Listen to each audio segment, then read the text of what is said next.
John Locke warned, approval seeking is the new form of slavery. You wake up and before your feet even touch the floor, your hand is already reaching for your phone. The familiar blue glow illuminates your face as you check Instagram, Facebook, LinkedIn, TikTok. 17 likes on your photo from last night. Not bad, but Sarah got 43 on hers. You refresh, scroll, post something clever on Twitter. Wait, watch. Count the hearts, the thumbs, the validation. Your coffee gets cold as you craft the perfect response to a comment. You delete and retype the same sentence 4 times, making sure it strikes the right tone. Witty but not trying too hard, confident but not arrogant, relatable but not too vulnerable. You hit send and immediately feel that familiar mix of anxiety and anticipation. Will people like it? Will they think you're smart, funny, worth following? What you don't realize is that you've just performed the morning ritual of a slave. Not the kind of slave John Locke fought against in the 17th century. Not someone bound by physical chains or legal documents, but something far more insidious, far more pervasive, and infinitely harder to escape. A slave to opinion, a slave to approval, a slave to the endless, exhausting performance of being likable. This isn't hyperbole. This isn't some dramatic philosophical metaphor designed to grab your attention. This is the literal truth about how most people live their lives in the 21st century. Involuntary servitude to the opinions of others, constantly seeking permission to exist, validation to feel worthy, and approval to make decisions. Locke, the father of modern liberty and the architect of ideas that would later birth the American Revolution, understood something we've completely forgotten. That the greatest threat to human freedom isn't physical chains.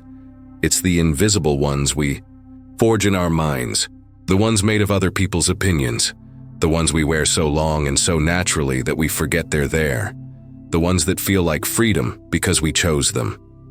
Think about your last major decision, your career choice, your relationship, your opinion on a controversial topic. How much of it was truly yours? How much was calculated, filtered, and shaped by the imaginary audience in your head? How many times did you ask yourself not, what do I really want, but what will people think? You see, approval seeking isn't just a personality quirk or a social media problem or a sign of low self-esteem that therapy can fix. It's the modern form of slavery that Locke warned us about, the voluntary surrender of your sovereign self to the tyranny of collective opinion. And unlike physical slavery, this one is harder to escape because the prison exists entirely in your mind, and the guards are everyone you've ever met. The cage door is open, but you won't leave because you're too busy performing for the guards, hoping they'll throw you a few crumbs of approval to keep you going for another day.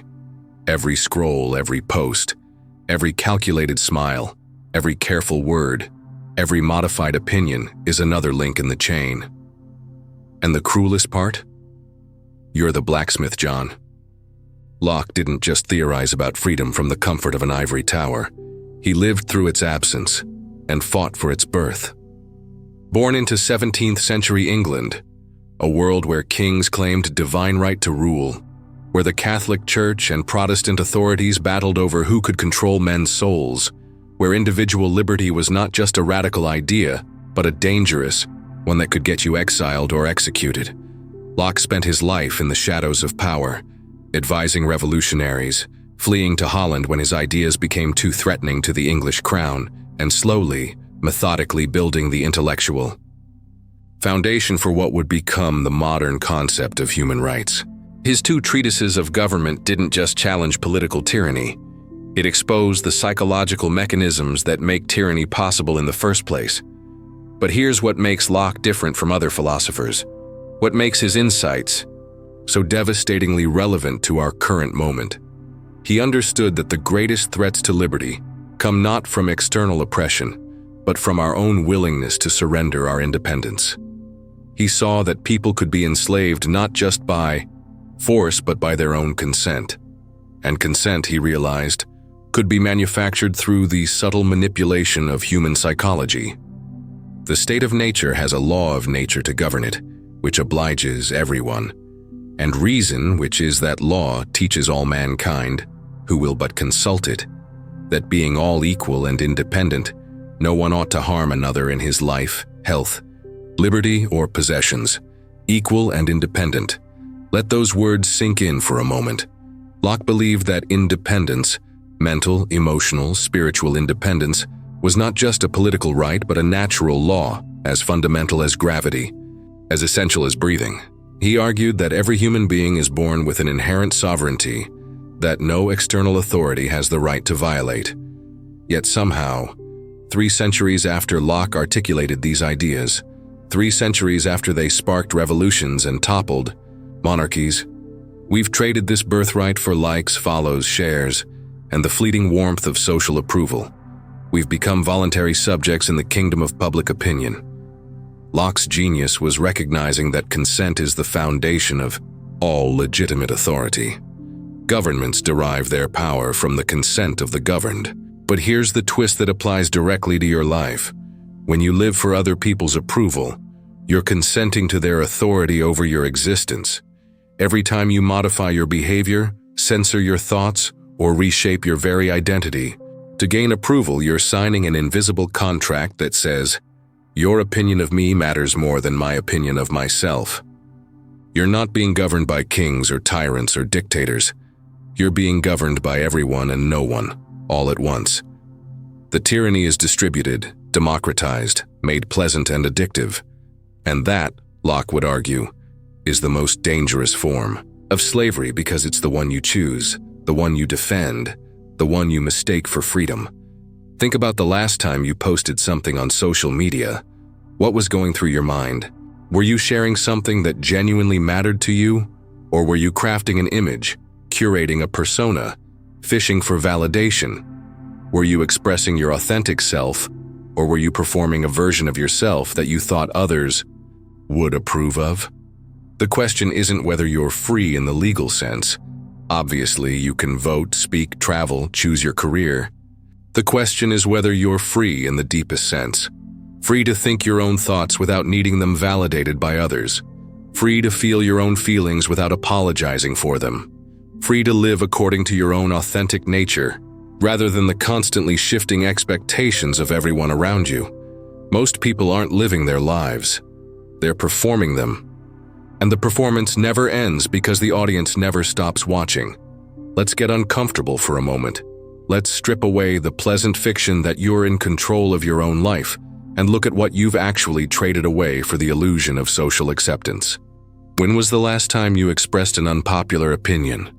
Not something mildly contrarian or fashionably edgy, but something you genuinely believed that you knew would make people uncomfortable, that might cost you friendships or professional opportunities? When did you last say no without explanation, without justification, without a carefully crafted excuse designed to minimize offense? When did you last sit in silence without feeling compelled to fill it with something acceptable, something safe, something that wouldn't ruffle feathers or create awkwardness? When did you last make a decision, any decision, based purely on what you wanted rather than what others expected from you? If you're struggling to answer these questions, you're not alone. You're part of the vast majority of people who have unconsciously surrendered their mental sovereignty to the approval of others. And the approval trap is brilliant in its design because it doesn't announce itself as slavery. It doesn't feel oppressive because it's wrapped in the language of connection, belonging, social harmony, and mutual consideration. But make no mistake, it's a trap that systematically transforms authentic human beings into performance artists, constantly auditioning for roles in other people's stories about who they should be. Here's how the architecture of approval-seeking works. You learn early, probably before you can even articulate it, that certain behaviors generate positive responses from the adults around you. A smile here, compliance there, agreement with authority figures. A carefully crafted persona that never quite rocks the boat too hard. It feels good. It feels safe. People like you. People approve of you. Teachers praise you. Parents beam with pride. Friends include you. And slowly, almost imperceptibly, you begin to mistake their approval for your own worth. Your sense of value becomes externally referenced rather than internally generated. You start to exist primarily in relationship to others' opinions rather than in relationship to your own authentic nature. But approval is a drug with a terrible side effect: tolerance. You need more and more of it to feel the same psychological high. One compliment becomes 10, 10 likes become 100, 100 followers become 1,000, and still, it's never enough. Because external validation, by its very nature, is temporary, conditional, and ultimately hollow. It's based on performance rather than essence, on what you do rather than who you are. Meanwhile, something crucial atrophies: your ability to validate yourself. Your internal compass gets recalibrated to external signals. You stop knowing what you actually think, feel, or want because you've spent so long performing what others want to see. Your authentic self becomes buried under layers of personas, each designed for a different audience, each seeking a different kind of approval. You develop what psychologists call external locus of control, the belief that your worth, your happiness, your very identity depends on factors outside yourself. But Locke understood this as something even more fundamental: the voluntary surrender of your natural sovereignty to the tyranny of collective opinion. The cruelest part of this whole system: the very people whose approval you seek are often trapped in the same cycle, desperately seeking approval from you and others. It's a closed loop of mutual dependence masquerading as connection, a complex web of psychological slavery where everyone is both master and slave, both performer and audience. You're not building genuine relationships, you're building dependencies. You're not creating authentic connections, you're negotiating elaborate contracts of mutual validation. And the cost of breaking these contracts feels too high because you've forgotten how to validate yourself. This is why social media is so addictive, why cancel culture is so terrifying, why the fear of being judged paralyzes so many people. It's not just about technology or politics or social dynamics. It's about the fundamental architecture of how you've learned to relate to yourself and others. You've become a psychological slave, and the masters are everyone and no one, all at once. But Locke didn't just diagnose the problem. He offered a solution, and it's more radical, more transformative, and more threatening to the status quo than you might think. Because what he's really offering isn't just personal freedom, it's a complete revolution in how you relate to yourself and the world around you. True freedom, according to Locke, begins with what he called self-ownership, not in the legal sense, though that's important too, but in the deepest psychological and spiritual sense. It means taking full, complete, unconditional responsibility for your thoughts, feelings, actions, and choices without needing external validation to make them legitimate. This doesn't mean becoming antisocial, narcissistic, or indifferent to others. It doesn't mean being cruel or inconsiderate or abandoning all social connection. It means developing what Locke called rational liberty, the ability to act according to your own reasoned judgment rather than the emotional pulls of approval and disapproval, praise and criticism, inclusion and rejection. Imagine for a moment, and really try to imagine this, what your life would look like if you truly didn't need anyone's approval. Not your parents, not your friends, not your colleagues, not strangers on the internet, not society at large. How would you dress? What would you say? What opinions would you express? What risks would you take? What dreams would you pursue? What relationships would you end? What new ones would you begin? The person you just imagined. That's who you actually are beneath all the performance, all the careful calculation, all the desperate seeking for validation. That's your authentic self, your sovereign self, the person Locke believed you have a natural right to be. But getting there requires what amounts to a personal revolution, a systematic dismantling of the psychological structures that keep you enslaved to other people's opinions. Locke's path to sovereignty involves 3 revolutionary acts that will fundamentally transform how you experience life. First, reclaim your right to private judgment. Your thoughts belong to you. Your opinions don't need to be validated by others to be valid. Your feelings don't need to be approved by a committee to be legitimate. Start practicing the radical act of thinking for yourself, even when, especially when, it makes others uncomfortable.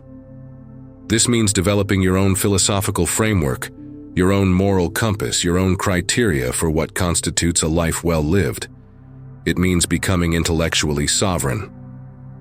Second, accept that disapproval is not danger.